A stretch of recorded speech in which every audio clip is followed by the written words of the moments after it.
오늘 하나님께서 우리에게 주신 말씀은 느헤미야 10장 1절에서 31절까지입니다. 하지만 봉독은 오늘 10장 28절에서 31절까지 하도록 하겠습니다. 느헤미야 10장 28절에서 31절까지 하셔서 함께 교독하시겠습니다. 제가 먼저 28절 봉독합니다. 그 남은 백성과 제사장들과 레위 사람들과 문지기들과 노래하는 자들과 느디님 사람들과 및 이방 사람과 절교하고 하나님의 율법을 준행하는 모든 자와 그들의 아내와 그들의 자녀들 곧 지식과 총명이 있는 자들은 다 그들의 형제 귀족들을 따라 저주로 맹세하기를 우리가 하나님의 종 모세를 통하여 주신 하나님의 율법을 따라 우리 주 여호와의 모든 계명과 규례와 율례를 지켜 행하여 우리의 딸들을 이 땅 백성에게 주지 아니하고 우리의 아들들을 위하여 그들의 딸들을 데려오지 아니하며 혹시 이 땅 백성이 안식일에 물품이나 온갖 곡물을 가져다가 팔려고 할지라도 우리가 안식일이나 성일에는 그들에게서 사지 아니하겠고 일곱째 해마다 땅을 쉬게 하고 모든 빚을 탕감하리라 하였고. 아멘. 어제 마지막 구절에서 견고한 언약을 세워 그것을 글로 적고 임봉하였다고 이렇게 기도를 마무리하였는데요. 오늘은 언약 갱신에 임봉할 사람들의 명단을 나열한 것으로 오늘 본문을 시작하고 있습니다. 1절부터 8절까지를 보면 총독 느헤미야를 비롯해서 22명의 제사장들의 이름을 적어 놓았습니다.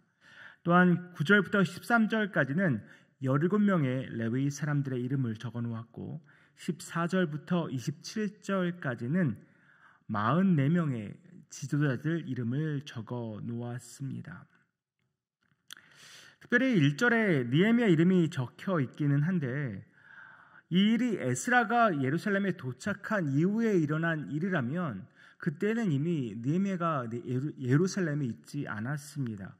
그래서 학자들은 이것은 필사자의 실수일 것이다 라고 생각하기도 하고 그것이 아니라 언약 갱신 예배가 느헤미야 때도 있었고 에스라 때도 있었는데 이 두 예배를 하나로 취급해서 여기에 느헤미야의 이름을 의도적으로 적어 놓았다고 보기도 합니다. 어찌되었든 84명이 언약 갱신 문서에 서명을 한 것입니다. 오늘 본문 28절과 29절은 이렇게 서명한 사람들을 10개의 그룹으로 나누어 놓았습니다.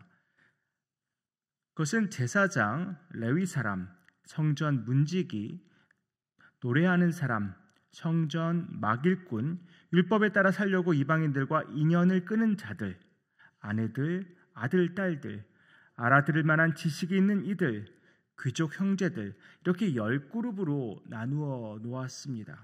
이렇게 살펴보면 중복되는 면이 여럿 있습니다. 그럼에도 이렇게 10그룹으로 나누어 놓은 것은 완전수인 10을 사용하기 위해서 의도적으로 나누어 놓았다고 학자들은 해석합니다. 1절에서부터 27절까지 일일이 사람들의 이름을 나누어 놓은 것도 나열한 것도 그렇고 또 서명한 사람들을 또 10그룹으로 나누어서 말한 것도 그렇고 결국 이스라엘의 모든 사람들이 이 언약 갱신에 동참하였다라는 것을 강조하기 위해서 이렇게 적어놓았다고 볼 수 있겠습니다. 29절을 보면 이들은 서명을 하면서 단단히 마음을 먹은 것처럼 보입니다. 맹세를 하였는데 저주로 맹세를 하였다고 말합니다. 저주로 맹세를 하였다는 말이 무슨 말일까요? 이것을 풀어 말하면 이것을 어기면 지금 한 이 맹세를 어기면 저주를 달게 받겠습니다 라는 말입니다. 그러니까 저주를 받을 각오로 지금 맹세를 하고 있는 것입니다. 반드시 우리가 지키겠습니다. 아주 굳게 맹세를 한 것이죠. 무엇을 맹세했습니까? 하나님의 종 모세를 통하여 주신 하나님의 율법을 따라 우리 주 여호와의 모든 계명과 규례와 율례를 지켜 행하겠다고 지금 맹세를 하고 있습니다. 31절과 32절에서 그 구체적인 내용을 일부 언급하고 있는데요. 먼저 31절을 보면 자녀들을 더 이상 이방인들과 결혼시키지 않겠다고 맹세합니다. 이것은 단순히 민족적 정체성을 지키겠다라는 그런 정도의 의미가 아니라 종교적이고 영적인 의미입니다. 그동안 이방인들과 혼인을 하면서 그것을 방관한 나머지 일어난 결과들이 무엇이었습니까? 이방인들의 우상과 더러운 풍습들이 이스라엘로 들어와서 이스라엘 백성들이 그 우상을 섬기고 그 풍습을 따라 죄악을 일삼게 되었습니다. 이것을 오늘날에 적용해 본다면 세상의 다양한 문화와 가치관이 교회와 가정과 개인에게 스며 들어갔을 때의 결과라고 생각할 수 있을 것 같습니다. 이런 것들이 세상 문화와 가치관들이 개인과 가정과 교회에 스며들다 보니까 예수를 믿고 안 믿고의 차이가 거의 나지 않습니다. 세상에서 구별되어 살아가는 크리스천들을 찾기가 너무나 어려워지고 있습니다. 그야말로 크리스천이라면, 예수쟁이라면 예수 닮은 티가 나야 하는데 겉으로 봐서는 전혀 눈치챌 수 없을 정도로 그렇게 살아가는 자칭 크리스천들이 너무나 많다는 것입니다. 심지어 매체에 오르내리는 기독교인들의 모습을 보면 창피해서 고개를 들 수가 없습니다. 수많은 크리스천들이 세상의 문화와 가치관들을 그대로 수용하고 살아갑니다. 세상이 괜찮다고 말해도 크리스천들은 아니다라고 단호하게 말해야 하는데 비겁하게 그것을 타협할 때도 너무나 많습니다. 어제 말씀을 통해서 저와 여러분 모두 갱신이 필요하다고 말씀드렸습니다.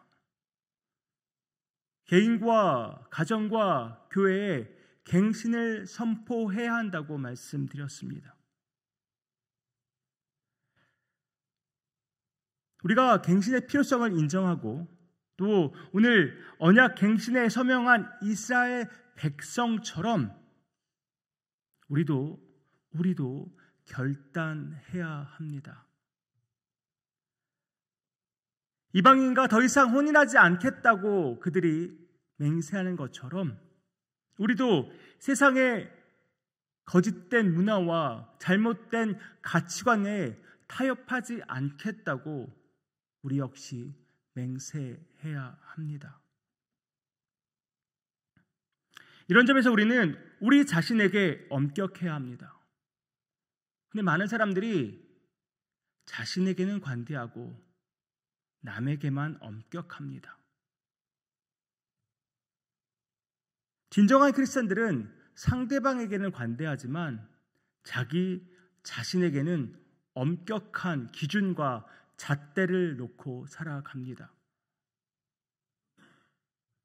가장 높은 기준과 잣대를 가지고 내 자신을 평가하고 점검해야 합니다. 그 기준과 잣대가 무엇이겠습니까? 바로 우리에게 주신 하나님의 말씀, 이 성경입니다.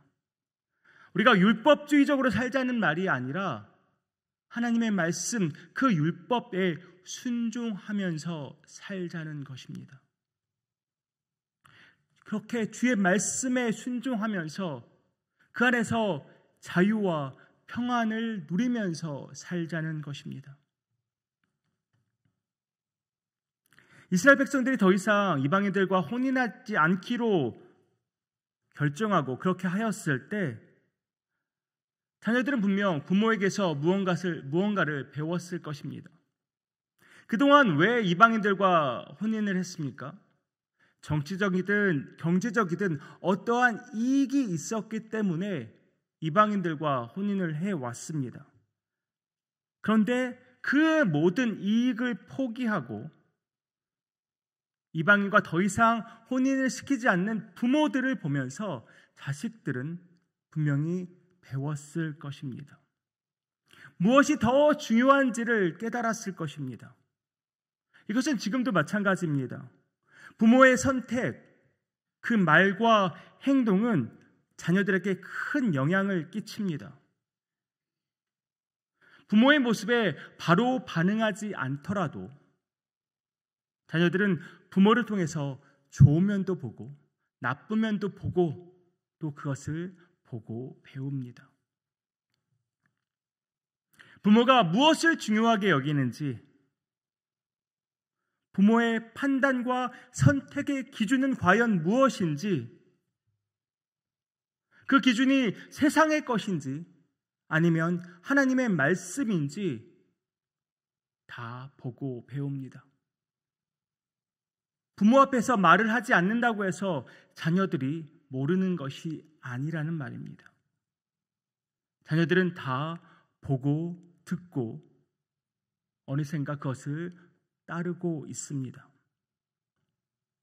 이런 면에서 크리스천 부모가 불이익을 감수하면서라도 하나님의 말씀에 순종하는 본을 보이면 자녀들은 그것이 얼마나 값지고 중요한 것인가를 깨달아 알게 된다는 것입니다.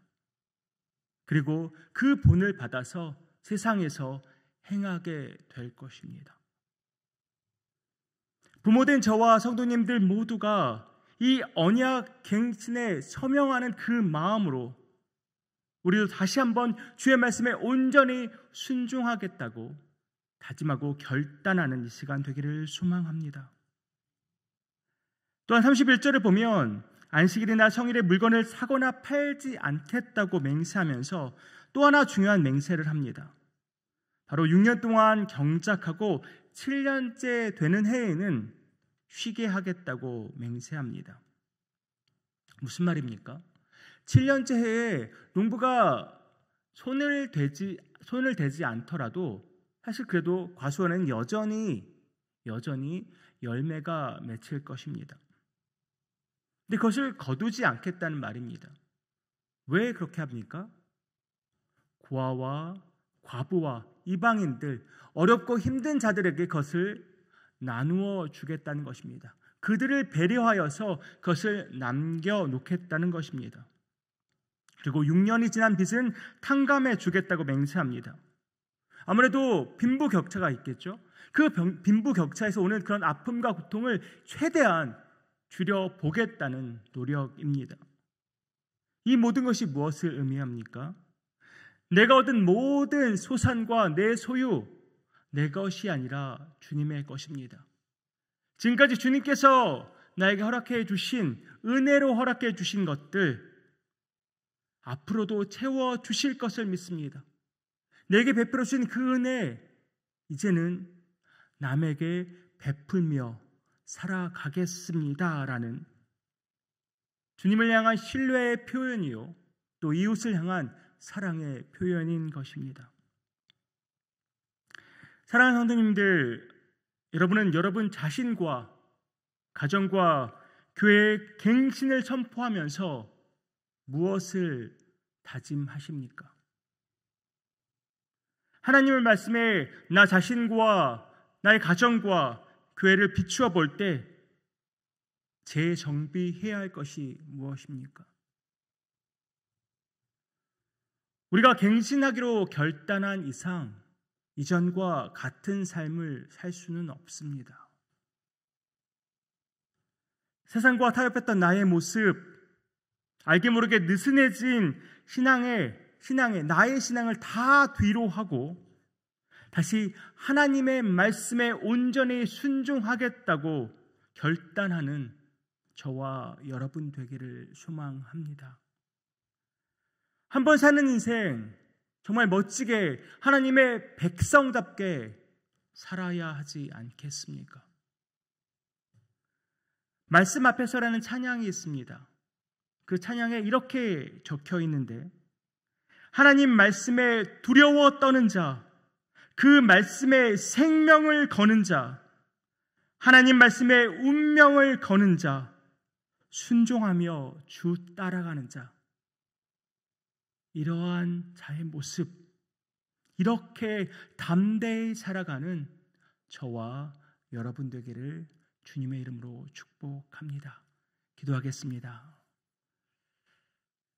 아버지 하나님, 나 자신과 내 가정과 교회에 갱신을 선포하면서 하나님의 말씀에 비추어 우리 자신을 돌아봅니다. 여전히 부족하고 연약한 우리의 모습들이 보입니다. 아버지 하나님, 하나님의 말씀대로 살기로 다시금 결단합니다. 여전히 부족하고 연약하지만 하나님의 백성답게, 주의 자녀답게, 그리스도의 제자답게 살기로 결단합니다. 주님 함께하여 주시옵소서. 주님 함께하여 주시옵소서. 주님의 말씀대로 순종하며 사는 우리 삶을 통해서 다음 세대가 변화될 것이고, 나 자신뿐만 아니라 나의 가정이 변화될 것이고, 우리 교회가 변화될 줄 믿습니다. 아버지 하나님,